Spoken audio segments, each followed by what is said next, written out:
Hello বন্ধুরা, good morning. Welcome back to my channel. আশা করি তোমরা ভালো আছো আর সুস্থ আছো। আজকে সকালবেলা শুরু করলাম সকালবেলা টিফিন দিয়ে, স্কুলের টিফিন। যেহেতু সকালবেলায় সমস্ত কাজবাজ শেষ, সকালবেলা টিফিন টিফিন সবই খাওয়া কমপ্লিট। ছেলে পড়তে বসেছে, ওকে বসিয়ে দিয়ে আমি বললাম যে আমি টিফিনটা করে দিচ্ছি আর রান্নাবান্না করছি, তারপরে ও রেডি হবে স্কুলের জন্য। আর এইটা হচ্ছে আগের দিনের আলু ভাজা রাত্রেবেলা করেছিলাম। বর এসেছিলো, বরের জন্য কিছুটা ভাতের সঙ্গে খেয়েছে, ওকে ডিম ভাজা আলু ভাজা করেছিলাম আর অল্পটা ছেলে খাবে বলছিল যখন আর দিইনি। আমি পরের দিন আবার চাউমিন যখন করছি, দেখো চাউমিন হচ্ছে ডিম দিয়ে করছি, যেহেতু ডিমটাকে পেঁয়াজ কুচি দিয়ে ভেজে নিয়েছি আর তার সঙ্গে আলু ভাজাটা দিয়ে দিয়েছি, তাড়াতাড়ি হয়ে গেছে। আর এই যে এখানে হচ্ছে মানে যাই হোক, এটা লাস্টের দিকে দিচ্ছি হচ্ছে পাতিলেবু আর ছিল গোলমরিচ। আর যদি নামানোর আগে অল্প চিনি দাও, খুবই ভালো লাগে, টেস্ট লাগে। এটা হচ্ছে আমরা যখন মারা যখন ছোটোবেলায়, মাসিরা যখন ছোটোবেলায় আমাদের চাউমিন করতো, স্কুলের না, আমাদের স্কুলে কোনো দিন টিফিন নিয়ে যেতে হতো না। আর আমাদের স্কুলের কাছেই ছিল বলে আমরা কী করতাম, বাড়িতে এসে ভাত খেতাম। আর মাসি বা মা যখন চাউমিন করতো, এই আলু দিয়ে চাউমিনটা করতো, খুবই ভালো লাগতো, ডিম দিয়ে আলু দিয়ে। আর এই যে ছেলের হচ্ছে আজকে দিচ্ছি হচ্ছে আলু সিদ্ধ, আর আলু সিদ্ধ না, সরি, ডিম সিদ্ধ। আলু সিদ্ধ করিনি আজকে, করেছি হচ্ছে আলু কুমড়ার তরকারি। ওটাই হবে আমার রাত মানে দুপুরবেলার খাবার। আর করেছি মসুর ডাল পাতলা করে, আলু কুমড়ো মসুর ডাল। আমি খাওয়ার সময় ডিম ভেজে নেব, তাহলেই হবে। আর এই যে ছেলের টিফিনটা না থালার মধ্যে নিয়ে ঠান্ডা করে নিচ্ছিলাম, কেন গরম গরম টিফিন বক্সে ভরে দিইনি। ঠান্ডা করে দেওয়ার পর ওর মধ্যে কিছুটা সস দিয়ে দেবো। আজকে স্যালাডটা যেহেতু নেই, ওই সস দিয়ে দিচ্ছি। আর এই যে ছেলে খেতে বসে যাবে, এই যে আলু কুমড়োর তরকারি আমার, এটাই হচ্ছে দুপুরের আমার হয়ে যাবে একবারে। অনেকটা করেছি, ছেলেকে কিছুটা দিচ্ছি আর আমি আমার জন্য রেখে দিচ্ছি, বর যদি রাতে আসে তখন খাবে। আর দেখো তার সঙ্গে কী করেছি, এরকম কী করে দেখো তো, চাউমিনটা ভাতের মধ্যে নিয়ে ওকে দেখালাম যে যে তোমার চাউমিনটা টিফিন বক্সে ভরে দিয়েছি, তুমি ব্যাগে ভরে নাও। ও কী করবে, ওখান থেকে খুলে নিয়ে আবার কিছুটা চাউমিন ভাতের সঙ্গে খাবে। কি বলবো, পারলে ভাত খেতে একদম চায় না। এই যে ভাত দেখছো, এখানে হাফ ভাত পড়ে থাকে, আমাকেই খেতে হয়। তাই জন্য এই যে আজ স্কুলে দিয়ে বাড়িতে চলে এসেছি। দেখো এসে কি করছি বলো তো, এই যে রান্নাঘরের যা সমস্ত বাসনকোসন ছিল ওগুলো সব পরিষ্কার করে নেব। আর আজকে কি করব, মাথায় যাদের খুশকি আছে, ড্যান্ড্রফ যেটাকে বলে, মানে মাথায় যদি অজস্র, এই শীতকালটা না খুবই খুশকি হয়ে থাকে, আমি এই কাজটা করে থাকি দেখো। আর এটা আমার বোনই বলে দিয়েছিল, ও যেহেতু পার্লার সম্বন্ধে কিছুটা জানে, তাই জন্য এটা ও করেছে। ও যখন শীত পড়েছে তখন ও করেছিল। এখন তোমাদের দেখিয়ে দিচ্ছি কিভাবে এটা করলে, দেখো একদম মাথায় খুশকি থাকবে না। হ্যাঁ, কিন্তু মাথা ধোয়ার পর সবসময় করবে হচ্ছে চুলটাকে ভালো করে ওয়াশ করবে, মানে খুব অনেকটা জল দিয়ে পরিমাণে, তারপর ওয়াশটা করলে কিন্তু ড্যান্ড্রফ একদমই থাকে না। আর এখানে মানে মুঠো করে লাস্টে চিপড়াচ্ছিলাম রসটা বার করার জন্য, অনেকটা কিন্তু আদা লেগেছে। একটু হালকা কিছুটা জল দিয়ে থেতো করে নেবে, তাহলে অনেকটা রস বেরাবে। আর তার সঙ্গে ওই যে পাতিলেবু দেখালাম, হাফ পাতিলেবু দিয়ে ভালো করে মাথার স্ক্যাল্পে যদি তুলো থাকে, তুলো দিয়ে ডিপ ডিপ করে এই মানে সিরাম বলবো না, এটা হচ্ছে তেলটার মধ্যেই ডিপ ডিপ করে যদি তুমি সারা শীতে, মানে ছাড়িয়ে ছাড়িয়ে শীতে করে করে করে নিয়ে লাগাও না, তুমি যদি 3-4 সপ্তাহ লাগাও, তোমার 100% শিওর যে একটাও খুশকি থাকবে না মাথায়। আর কিন্তু চুলটা কিন্তু যখন শ্যাম্পু করবে ভালো করে ওয়াশ করে নেবে, এটা আধ ঘন্টা মাথায় রাখলেই হবে। আমি রেখে সমস্ত ঘরের যা যা কাজ আছে তাই সব কিছু করে নেব। আর চুলটাকে ভালো করে এখন একটু ম্যাসাজ করে নিচ্ছি, ম্যাসাজ করে তারপরে এটা ক্লিপ দিয়ে ক্লাচের দিয়ে আমি আটকে রেখে দেবো। চলো তারপরে দেখো ঘরের সমস্ত যা যা আছে, ভাবলাম হালকা রোদ উঠেছে, সকালবেলা তো একদম রোদ দেখাই যাচ্ছিল না, ভাবলাম বৃষ্টি হবে, তাই জন্য দেখি এখন হালকা রোদ উঠেছে, তাই বালিশগুলো না এরকম একটুখানি ফুলিয়ে ফুলিয়ে নিয়ে রোদে দিয়ে দিচ্ছি, তাহলে কী হবে বলো, বালিশগুলো বেশ ফোলা ফোলা, তুলোগুলো বসে যায়।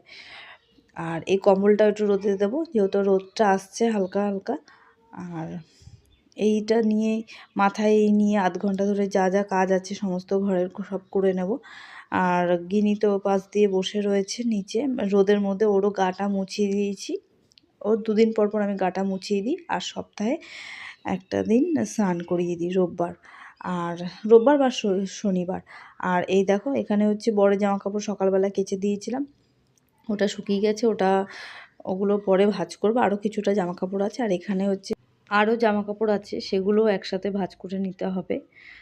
আর এগুলো তো সব ভিজে জামা কাপড়। এখন কি করি বলো তো, স্কুল থেকে আসার পর বা টিউশনি পড়িয়ে জামা কাপড়গুলো ঘামে তো আস্তে আস্তে গরম পড়ে যাচ্ছে, ঘামে ভিজে যায়, ওইগুলো আস্তে আস্তে করে এবার থেকে মানে প্রত্যেকটা দিন আমাকে সকাল বিকাল করে জামা কাপড় কাচতে হবে। আর এই যে ভাত খেতে বসে গেলাম, দুপুরবেলায় তো সিম্পল খাবার, যেহেতু সকালবেলা ওই ডাল আলু কুমড়োর তরকারি করেছি, আর এখন ডিম ভাজা ভাবলাম খাবো না, ওই পাঁপড় আনা ছিল, কিন্তু এগুলো না তেলে ভাজার পাঁপড় না, কিন্তু এগুলো বালিতে ভাজা। আমাদের স্টেশনের কাছে একটা ছেলে নিয়ে বসে, সব কিছু বাদাম, নানান ধরনের পাঁপড়, চিড়ে ভাজা, চাল ভাজা, ওই দিয়ে আজকে পাঁপড় দিয়ে ওই ভাত দিয়ে ডাল দিয়ে খেয়ে নেব। এটাই দুপুরের আজকে খাবার।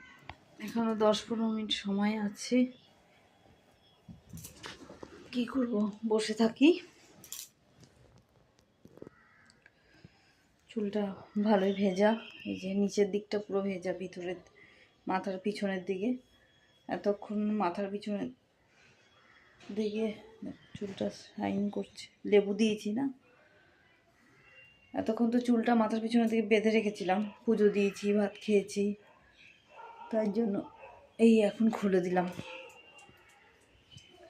বালিশ কটা গোছাবো, আর এই যে ফল নিয়ে বসেছি, ফল কটা খাবো। ড্রেস ফ্রেস পরে নিয়েছি, তারপর বেরোবো।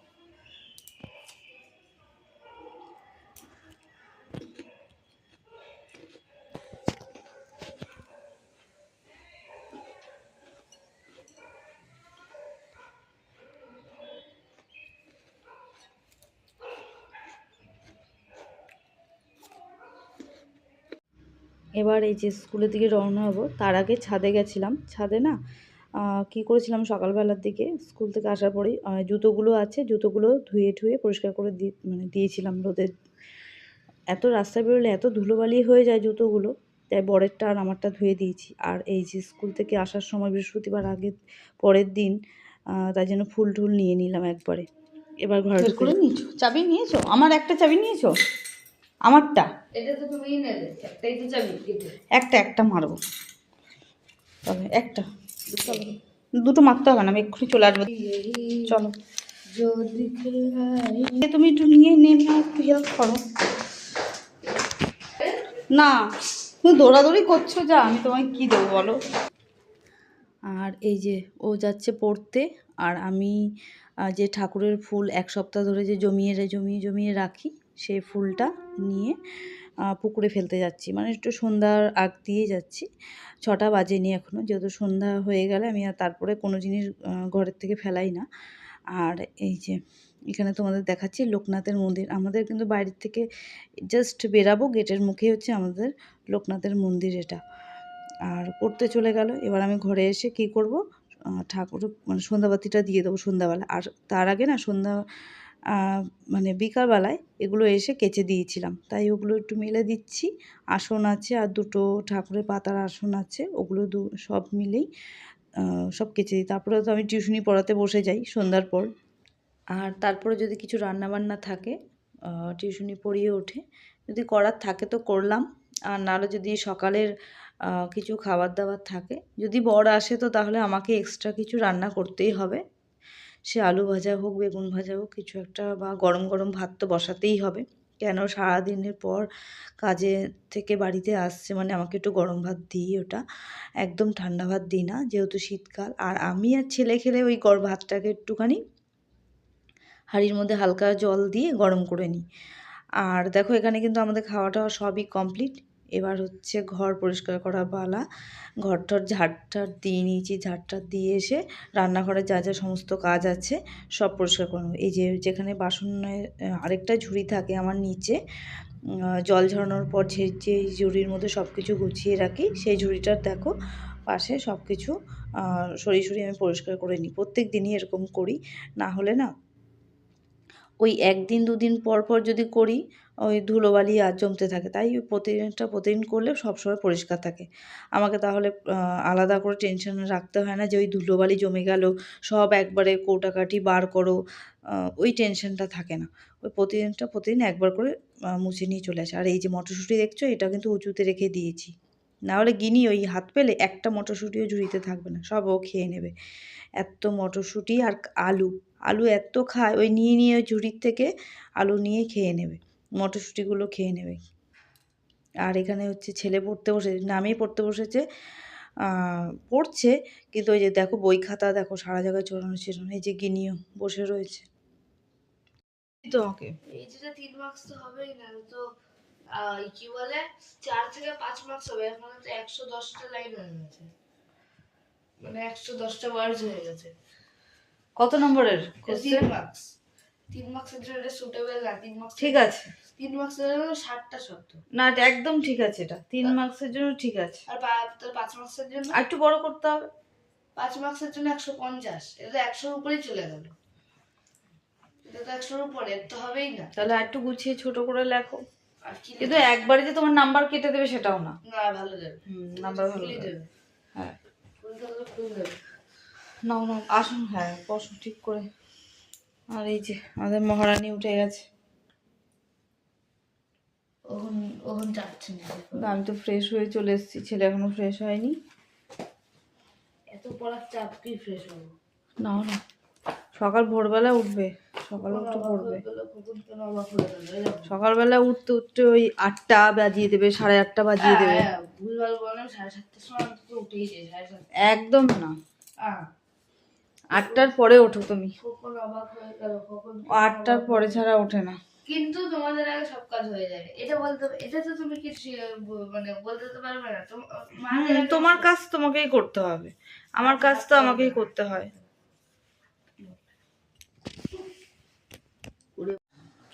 স্কুলের গল্পের বই পড়ছো?